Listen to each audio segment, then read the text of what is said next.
Hey guys, so today I'm going to make a velocity effect within Davinci Resolve, and this is a super popular effect, and it gives us speed changes to highlight certain moments in your video.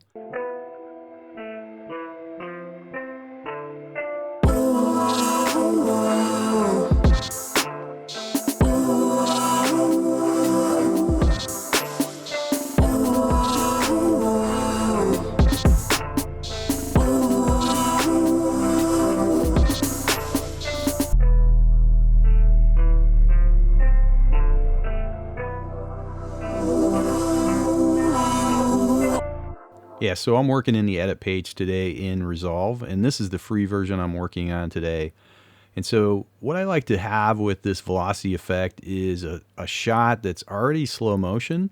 It just makes it a little bit easier because I'm going to be taking that footage and speeding it up and then playing it at slow motion and then speeding it up again. So Resolve can do the work to create the slow motion effect, and I've got a video on my channel. Link is up there in the right corner of this video, and you might want to check that out if you want to create better slow motion effects in Resolve. It's got some good tools to do that. But if you already have a piece of footage, this can go a lot faster that's in slow motion. So I'm going to grab this waterfall and I'm going to just recreate this piece right in here that I had in that demo video.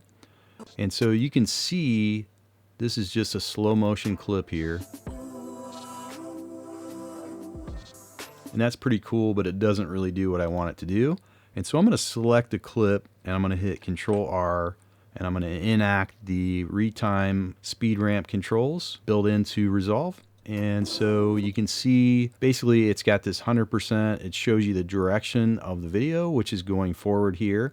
And so we want to get this to basically break in 3 points. So you can insert points wherever you want. So wherever you have your playhead up here on the timeline, you can select this little diamond. And if I put add speed point, it's going to put one right there. So I'm going to add a couple of speed points here. So now I have 3. And they're not really set where they have to be. I can change the location. And so if you grab the top here, I'm going to speed up the clip or slow it down based on that position. And this bottom one is just going to move the position of that break. So I put it in a certain spot there and there. But if I didn't like that, I can move it around right here on the bottom. So that makes it pretty simple. You can also speed things on the edges by moving these sides here. And so that's pretty easy to do. Let's go back and reset this one to 100. Just to start off here. So I have this set up on the left side where it's basically right where I want it to be. And the important thing when you're doing velocity effects here is you want to see your waveforms on your audio. This audio, actually, I produced it and made the arrangements. It's based on samples from Splice.com. So to look at those waveforms, you want to go up here to this little icon up here. It's called Timeline View Options. Click it. And you can set up your waveforms the way you want them. I like to look at them like this, or you can look at them like that. It's even more dramatic. So you have to have this one on or it's not going to show up. Okay, so now I want to make these changes. And so at this point right here, where I hit that kind of that waveform where it's going to slow down, I want to go a lot slower. But before that point, I want to go faster. So I want to speed this up quite a bit. Actually, I'll speed it up a little bit more. And then I'm going to go really kind of slow. And so I'm going to make this even slower. I don't want to go too slow or it's going to look too choppy. And then I want to go back to a faster here. And I don't think that's quite fast enough, so I'm going to move this over. Okay, so that's really the easy way to do it. I want to show you a couple more things here. So now if we preview that.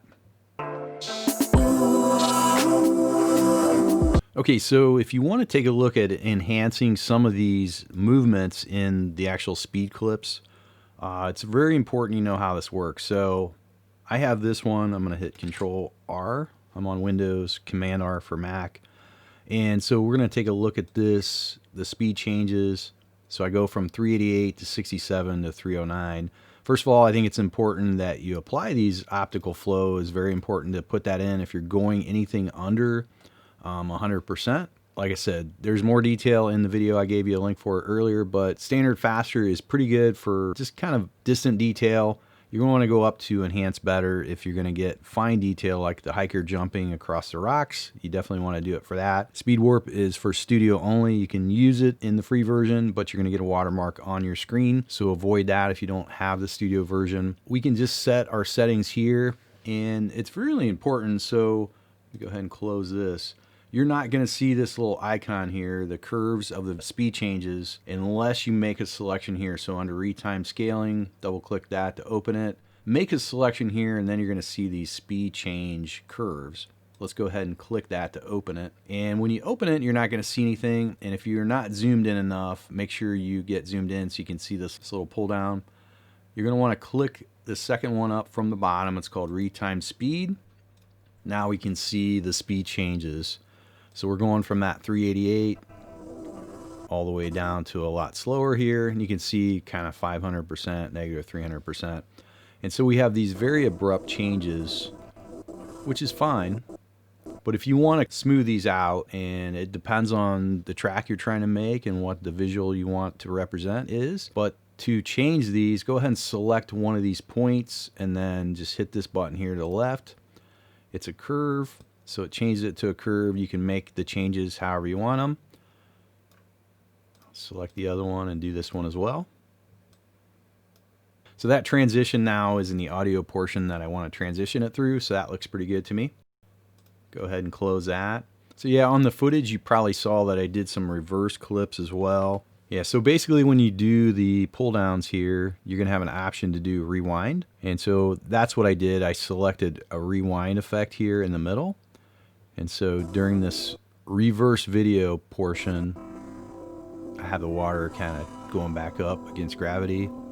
And then as I transition through the audio, I go back down. So there's a lot of reverse video effects that you can do, some really cool stuff. And I've got a detailed video on my channel. Check it out, please. The link is in the description, and you can take a look at it if you click in the upper right corner as well. So moving on, I did the same thing with the rest of the clips. And so you can take a look at the final result, which I think turned out pretty good.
Yeah, so hopefully you enjoyed this video and how to put together these velocity effects in Davinci Resolve. I'm using the free version again here.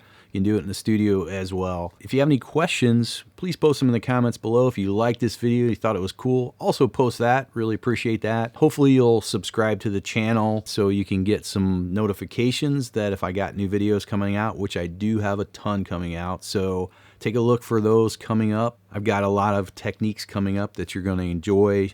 Some things with motion graphics, a lot of different texturing using Fusion, different things that are really kind of cutting edge that probably you haven't seen on YouTube to this point. Take a look for those coming out. So hope to see you soon. Take care, everybody.